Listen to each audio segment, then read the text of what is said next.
Hello à toi et bienvenue sur cette nouvelle vidéo. Aujourd'hui, je te fais un retour d'expérience suite à ma croisière le long de la Norvège.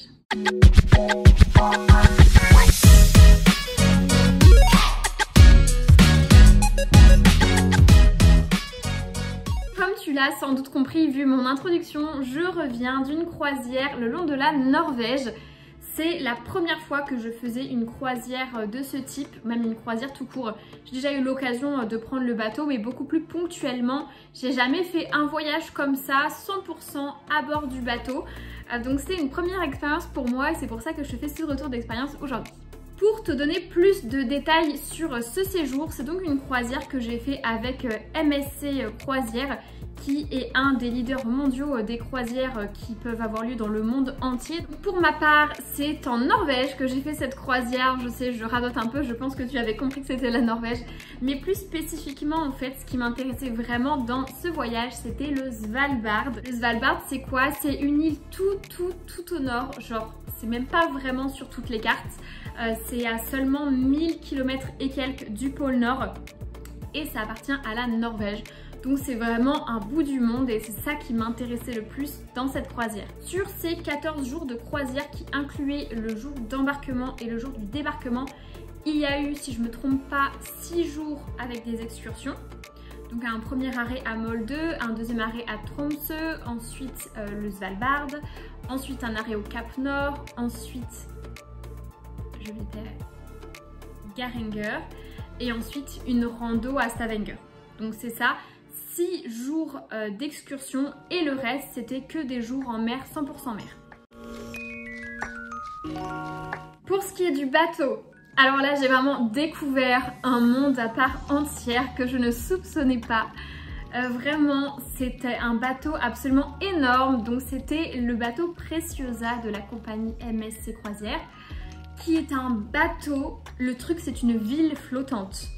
Donc ça comportait, enfin ça abritait 5500 personnes, donc staff inclus, et je sais pas combien ils sont dans le staff, mais extrêmement nombreux, je pense qu'ils doivent être 1500, quelque chose comme ça, donc à peu près 4000 passagers, ça doit être cette ordre de grandeur. Donc le truc est littéralement immense, énormissime, pour qu'on puisse vivre parfois toute la journée, enfin quand on était en mer, vraiment, il fallait pouvoir être autonome complètement à bord du bateau.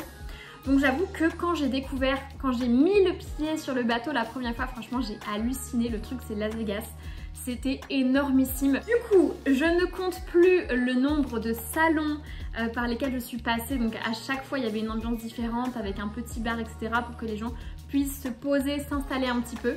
Donc un nombre incalculable de salons avec des ambiances différentes. Il y avait un casino. Il y avait de quoi faire du bowling, il y avait de quoi faire des jeux vidéo, il y avait une discothèque. Oui, il y avait une discothèque. Je ne l'ai pas repéré tout de suite, il faut vraiment se promener un petit peu dans les recoins. Il y avait bien évidemment une salle de sport, donc là où j'ai passé pas mal de temps. Un sauna, hammam, tout un espace spa, des piscines, des jacuzzis, etc. Donc vraiment pas de quoi s'ennuyer à bord du bateau.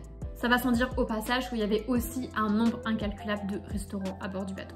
Bref, vous l'avez compris, il y a un nombre d'infrastructures au sein même du bateau pour que littéralement on ne voit pas le temps passer, qu'on s'ennuie pas. Enfin franchement c'était un petit peu en mode Club Med le bateau. Il y avait aussi, d'ailleurs j'ai oublié, une salle de spectacle avec 2 spectacles, il me semblait tous les soirs, un à 19h, un à 21h. Petit bémol pour ma part, j'ai pas trouvé que le bateau était forcément excessivement adapté à une croisière en Norvège et au Svalbard, pas loin du pôle Nord, parce que bon, des piscines extérieures c'est cool, mais bon, quand il fait 8 degrés dehors, on n'a pas forcément trop envie de se baigner. Du coup, j'ai trouvé le bateau vraiment très impressionnant et avec énormément de choses proposées.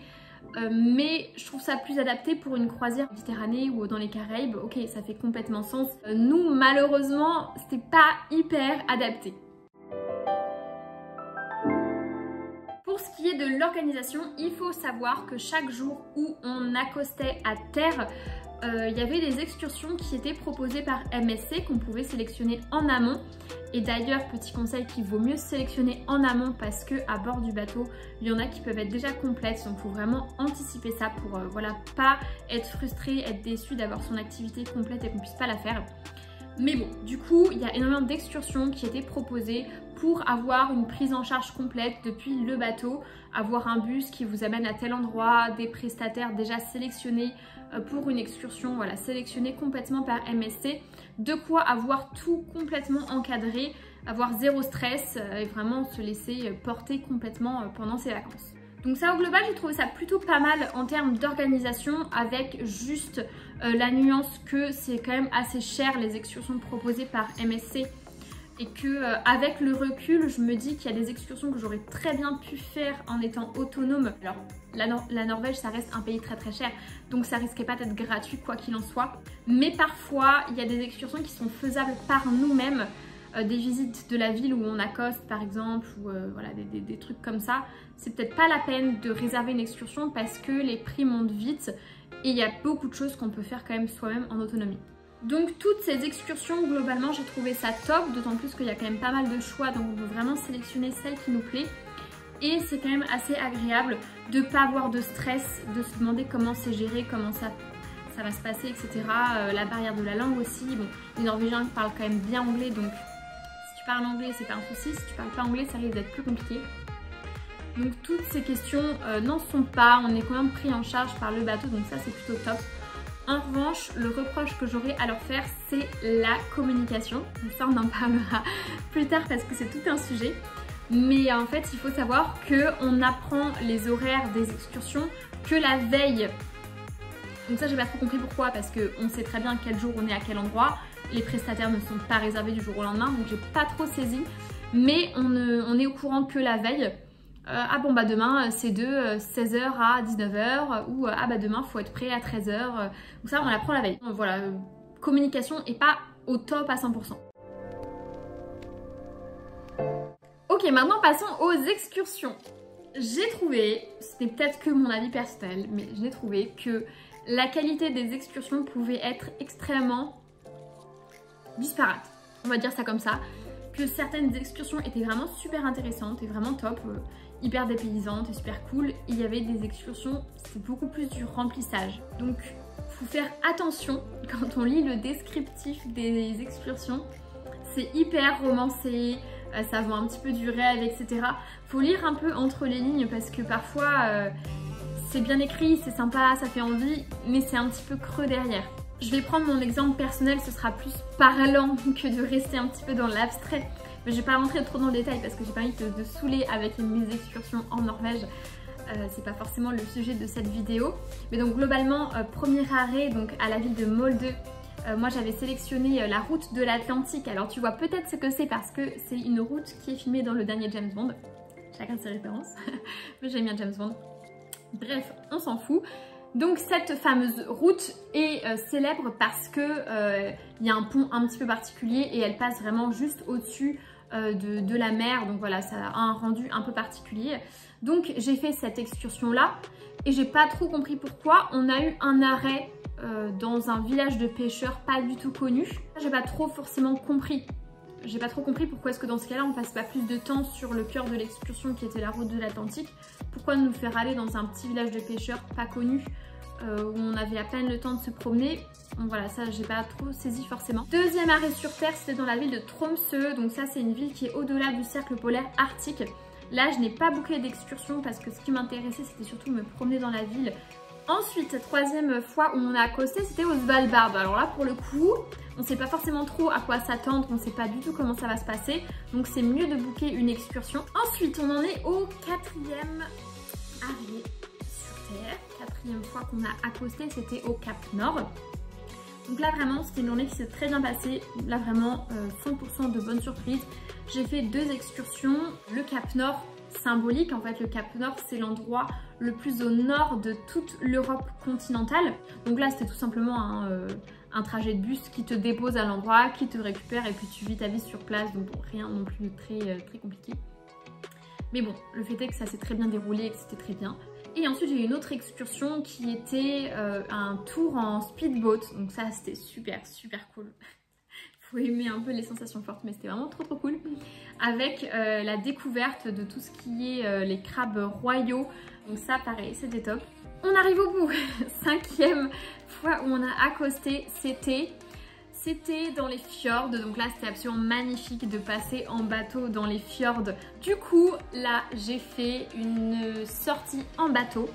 Donc j'ai quitté mon bateau pour aller dans un autre bateau, c'est normal. Et j'ai pris un plus petit, beaucoup plus petit bateau pour aller un petit peu plus en détail dans les fjords, donc notamment dans le fjord de Geiranger qui est très connu et qui était absolument magnifique. Et on a eu trop de chance parce que ça faisait 3 semaines qu'ils n'avaient pas eu de beau temps et on a eu un ciel bleu magnifique. Donc je pense que c'est aussi ça qui fait que je suis si contente de cette activité. Et enfin, dernière sortie, dernière activité, on avait accosté dans la ville de Stavanger. Et là, qu'est-ce que j'ai fait? J'ai fait une rando qui était pareil, absolument magnifique. Mais bon, encore une fois, j'ai eu de la chance sur le temps. Il a fait un très beau temps. Petit bémol sur l'activité pour le coup, c'était un peu abusé parce que on te vend une rando, on te fait payer pas gratos. Et en fait, c'était littéralement que un trajet en bus aller, un trajet en bus retour. Et genre, il n'y avait rien au sein de la rando. Enfin, on n'était même pas en groupe, on était chacun de notre côté. Il n'y avait pas particulièrement d'eau qui nous a été fournie ou d'encas si on avait faim. Alors que c'était quand même une rando de 4 heures avec beaucoup de dénivelé, donc pas très simple. Donc j'ai pas trop compris où était l'accompagnement. Donc ça, j'ai trouvé ça un petit peu abusé. C'était vraiment juste le trajet en bus et après on se débrouillait quoi. Donc voilà pour le bilan des activités, le retour d'expérience que je peux donner sur les activités très précisément que j'ai faites. Ce qui est dommage quand on fait ce format de croisière, c'est que on a peut-être envie de faire plusieurs des excursions qui sont proposées. Moi, il y avait des endroits où il y avait plein de trucs qui me faisaient hyper envie. Et malheureusement, sur le temps où on accoste dans la ville donnée, on peut parfois faire qu'une seule excursion. Généralement, c'est le cas, hein, on peut en faire qu'une, parfois deux. C'est ça qui est un petit peu dommage, c'est que parfois, j'aurais voulu faire plus d'excursions et en fait, on n'a pas forcément la possibilité.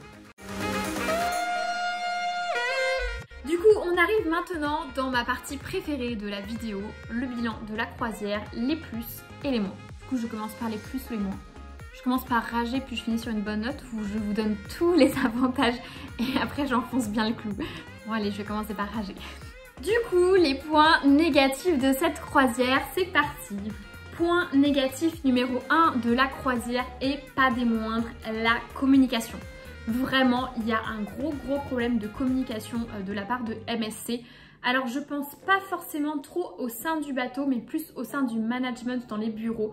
Ça a été extrêmement compliqué de communiquer avec eux. Il faut savoir que cette croisière, moi à la base, je devais la faire pendant l'été 2020. Sauf que bien entendu, pandémie, Covid, confinement, tout ça, c'est tombé à l'eau. J'ai resté en 2021, ça n'a encore pas fonctionné. 2022, ça n'a encore pas fonctionné. Il y a un moment, on n'en voit pas le bout.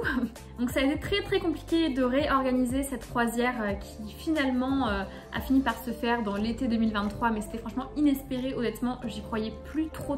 Au-delà de ça, qui est quand même assez exceptionnel, donc forcément la pandémie, personne ne savait que ça allait arriver.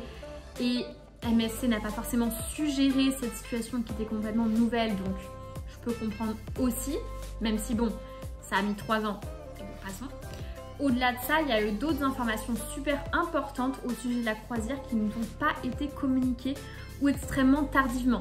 Par exemple, donc ça c'était vraiment une pépite, j'ai appris genre 1 semaine, 2 semaines avant le début de la croisière qu'il fallait être au maximum 3 heures avant l'heure du départ sur le bateau. Le bateau partait à 19 h et en fait, voilà, 1 semaine ou 2 semaines avant de partir, MSC me dit que il faut qu'on soit à bord du bateau au plus tard à 16 h. Mais genre avec un embarquement à Hambourg, moi je prenais mon avion pour arriver.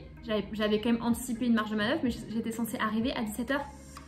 Et en fait un avion ça se prend pas 3 jours avant le départ, donc moi j'avais déjà réservé mes billets d'avion. Donc il a fallu que je reprenne d'autres billets d'avion, donc bien sûr c'était pas remboursable, hein, ceux que j'avais déjà pris, pour arriver le matin plutôt qu'arriver en fin d'après-midi quoi. Donc ça c'est pas ouf comme communication, donc profitez de mon expérience et ne faites pas cette erreur. Voilà, je vous le dis, n'arrivez surtout pas au dernier moment, vraiment anticipez et à la limite envoyez-leur un mail pour être bien sûr de l'horaire parce que c'est un peu con de repayer un billet d'avion alors que vous avez déjà tout prévu quoi. Donc voilà, ça c'est vraiment le point négatif numéro 1, c'est celui qui m'a le plus agacé, forcément, mais c'est le plus notable en tout cas. Point négatif numéro 2, alors ça c'est assez intrinsèque au concept même de croisière, mais j'ai personnellement trouvé ça assez frustrant de faire en fait des petits sauts de puce le long du pays et de pas être en immersion totale. J'étais un peu frustrée de ne rester par exemple que 6 heures dans une ville, alors que, encore une fois, comme j'expliquais juste avant, j'aurais voulu faire plusieurs excursions ou découvrir plusieurs trucs. Et le fait d'être en immersion à bord du bateau, ça fait que voilà, j'ai jamais dormi vraiment en Norvège, j'ai jamais parlé avec des Norvégiens, j'ai jamais été trop au contact de la culture locale, donc je ressors pas de ce voyage en me disant je connais bien la Norvège. Et typiquement je l'ai vraiment ressorti quand on a passé cette journée au Svalbard, parce que faut voir où c'est sur une carte d'aller jusqu'au Svalbard, mais rester qu'une journée là-bas, j'ai presque envie de me dire c'est un peu dommage de faire tout ce trajet pour passer qu'une journée là, alors que 2 jours ça aurait pu être cool aussi de découvrir un peu plus de choses. Avoir fait tout ce voyage, tout ce déplacement pour aller au Svalbard et y rester même pas une journée, c'est un peu frustrant. Et enfin, dernier point négatif, vous allez me dire que je n'ai pas réinventé la roue, mais bien sûr c'est une croisière, donc point négatif égale mal de mer. J'ai commencé à bord du bateau avec pas de très bonnes conditions. Le premier jour, en tout cas premier jour et demi, c'était très venteux, il y avait des vagues super impressionnantes, donc je ne me rends pas trop bien compte, mais l'équipage avait l'air de nous dire un peu plus de 10 mètres. Cet ordre de grandeur, 10 mètres de vague. Donc faut voir l'énorme bateau que c'est, ça va que ça amortit, mais même quand ce bateau là bouge bien, on se dit waouh, c'est que c'est pas des petites vagues. Là c'est pas le top pour s'acclimater au bateau. Donc moi ce que je recommande avant de faire ce genre de séjour, ce genre de croisière, c'est de partir avec un petit stock de médicaments anti-mal de mer, parce que vraiment avoir le mal de mer c'est pas drôle du tout. Moi je suis partie avec ce stock de médicaments là, sachant que j'ai le mal des transports, donc je sais que je suis plus facilement sujette à ça. Donc je me suis dit je veux pas prendre de risque, je pars avec ma boîte de médicaments. Je ne l'ai pas pris systématiquement en continu, je l'ai prise pour les jours où je savais que ça allait être venteux, ça allait bouger, voilà, ou si je voulais bien dormir et pas me réveiller en pleine nuit, etc. J'en prenais, mais vraiment pour moi ça c'est un indispensable. Si jamais vous envisagez de faire une croisière, partez avec un stock de médicaments contre le mal de mer. Parce que vraiment j'ai échangé avec 1 ou 2 personnes à bord du bateau qui avaient le mal de mer. Vraiment c'est pas drôle du tout et ça touche tout le monde, hein. Jeunes, vieux, hommes, femmes, etc. Il n'y a pas de distinction, vous pouvez être en très bonne santé et quand même avoir le mal de mer. Et ça peut sincèrement gâcher le voyage, donc c'est dommage. Anticipez ça et prenez des médicaments contre le mal de mer à la pharmacie, c'est très simple. Votre pharmacienne ou votre pharmacien pourra vous conseiller. Mais ça c'est vraiment un truc auquel penser. Voilà, j'ai fini de rager avec les points négatifs, maintenant on peut passer aux points positifs. Point positif numéro 1, vraiment à mes yeux, ce que j'ai le plus aimé pendant cette croisière, c'est l'équipage. Vraiment, j'ai trouvé l'équipage adorable, hyper attentionné, hyper serviable. Il y a énormément de nationalités à bord du bateau, notamment des nationalités où ça ne demande pas des gros salaires, hein, on va pas se mentir. Il y avait énormément de gens d'Indonésie, il y avait des personnes qui venaient d'Inde, du Brésil, de plein de pays, et moi j'ai beaucoup aimé en fait être entourée de toutes ces personnes hyper souriantes. Alors vous me direz elles sont payées pour ça aussi, mais j'ai trouvé le contact hyper humain, hyper bienveillant et plutôt sincère. Donc ça franchement, le service à bord et les gens à bord, c'est vraiment je pense que j'ai le plus apprécié au cours de la croisière. Autre point positif de cette croisière, alors c'est un peu drôle parce que c'est le pendant d'un des points négatifs que j'ai dit juste avant, mais c'est le fait d'être en immersion à bord du bateau. C'est quand même une ambiance un peu particulière, c'est drôle de rester un petit peu chez soi tout en voyageant, je sais pas comment dire. C'est drôle de changer en fait d'horizon d'un jour à l'autre, de s'endormir et puis de se réveiller à tel endroit et de continuer à avoir ses petites habitudes. On prend ses repères en fait au fur et à mesure à bord du bateau, de rester 2 semaines dans un même endroit. Ouais, on prend ses repères, on prend ses habitudes et je trouve ça super cool. En fait moi à la base quand je voyage je fais beaucoup des trucs en itinérant, je suis très road trip, j'aime beaucoup me déplacer. Donc en fait généralement je reste très rarement plus de 2 nuits dans un même endroit. Et là de rester 2 semaines dans un même endroit, dans ma chambre, dans ma cabine à bord du bateau, ça m'a fait drôle de pouvoir vraiment m'installer et de commencer à prendre mes habitudes. Et je trouve ça quand même assez cool et au final assez reposant. En conclusion, en ce qui me concerne, c'est extrêmement personnel, je ne demande à personne d'être d'accord ou d'avoir la même opinion ou quoi que ce soit, ce n'est que mon avis. C'est pas forcément un type de voyage que je ferai très souvent parce que comme j'ai expliqué, je préfère être plus en immersion dans la culture quand je voyage et je préfère visiter plus en profondeur, parce que là j'ai trouvé ça un peu trop superficiel pour moi de faire juste quelques visites. Donc pour toutes ces raisons, c'est pas forcément un type de voyage que je referai beaucoup. Maintenant, j'ai quand même passé un très beau séjour. J'ai vu de très belles choses. Être à bord du bateau, c'est déjà une expérience en soi. Donc déjà, je suis très contente d'avoir découvert cette expérience. Donc après, je pense que ça dépend de chacun, de ce que chacun recherche au sein d'un voyage. Donc voilà, c'était mon retour d'expérience, sans tabou, sans filtre. Vraiment, j'ai été 100% honnête sur ce que j'ai apprécié, pas apprécié à bord de ce bateau pendant cette croisière. J'espère que tu as trouvé ça intéressant, j'espère que ça t'a plu. J'imagine si tu regardes cette vidéo, c'est que peut-être tu prévois un séjour en croisière. Donc si tu as des questions et que j'ai pas forcément abordé le sujet, n'hésite pas à m'en poser en commentaire et j'y répondrai avec très grand plaisir. Je te remercie en tout cas d'avoir regardé la vidéo jusqu'au bout et je te dis à très bientôt sur une prochaine vidéo.